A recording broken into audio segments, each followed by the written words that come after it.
start for Marco Verstappen in the 130 car to head off, but contact between the two Red Bull back cars would come back to bite Mirko Bortolotti at the end of the first Grand Prix lap. They headed out into the country, though, for lap number 1, and then very quickly indeed caught those runners in start Group 3 from the BMW 240i class, from SP7 as well.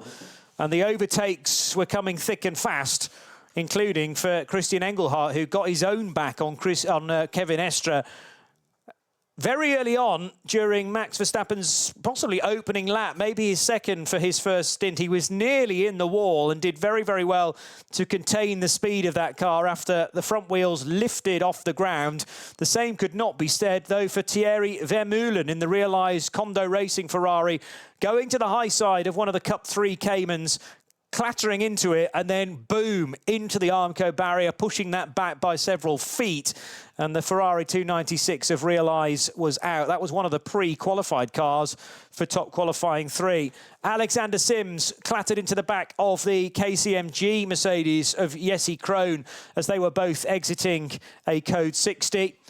Obviously, a lot of attention on this young man, Max Verstappen, the 4-time Formula 1 world champion, taking part in his first Nürburgring 24 hours. Hopefully, he'll be back in future years, because it wasn't his year in 2026, despite having run really, really well, and lap times comparative to someone like Kevin Estre, who sadly was sideways at Brunchen going off on oil. Dennis Olsen nearly followed him into the gravel trap at that famous corner.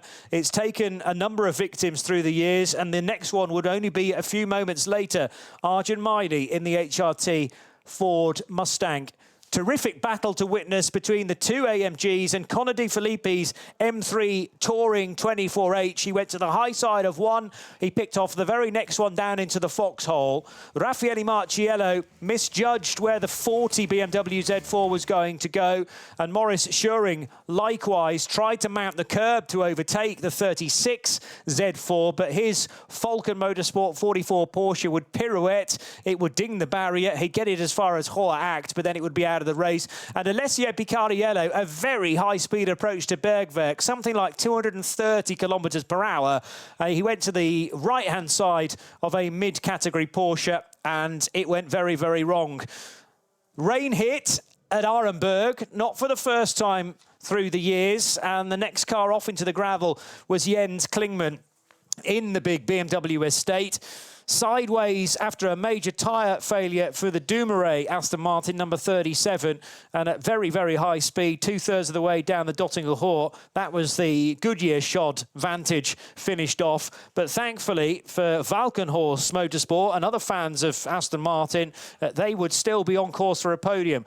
A little bit wide, very wide for the 99 BMW. That car would eventually finish in 4th as Max Verstappen took over the number 3 Mercedes and immediately had to make a quick decision as to which side of the RPM Racing Porsche Cup car he would go. Tried to the right, then decided to leap on the brakes and went left instead. And that was not the only difficulty that Max found during this stint. A Porsche turned left right into his path, would end in destruction for the Cayman, but thankfully the Verstappen car would continue, but not for a great deal longer. A major issue on the rear right for Danny Juncadella in the Verstappen Racing car. Would see the car go to the finish, but something like 20 laps down. Dacia Logan, 3 wheels on the wagon. It would need to be towed back, but it did get a race finish. Then, for Alessandro Giretti in the dynamic Porsche, a dramatic fire at Brunchen. And that was after contact with the barrier, but whether the fire would have happened anyway, maybe there was an oil leak in that car.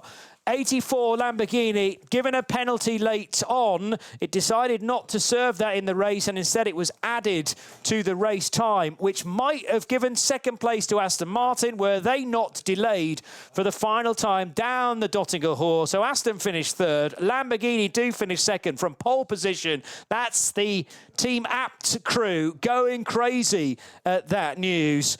But after a 10-year wait, AMG are back on the top step of the podium here at the Nürburgring 24 hours with Ravenol, and it's the Ravenol sponsored car that takes victory. Congratulations to Mauro Engel, who brings the car home together with teammates Luca Stolz, Fabian Schiller and Maxime Martin, lifting the famous Ravenel 24-hour trophy as the champagne is sprayed. We hope you've enjoyed our coverage. If you're a first-timer to this race, please come back in 2027. Don't forget about our coverage of the domestic rounds of the Nürburgring Langstrecken Series as well. Thanks to all of the team across the piece. And we will see you next year right here on the Radio Show Limited network of channels for the 55th edition of the ADAC 24 Hours of the Nürburgring. It's AMG that take the win. Bye-bye.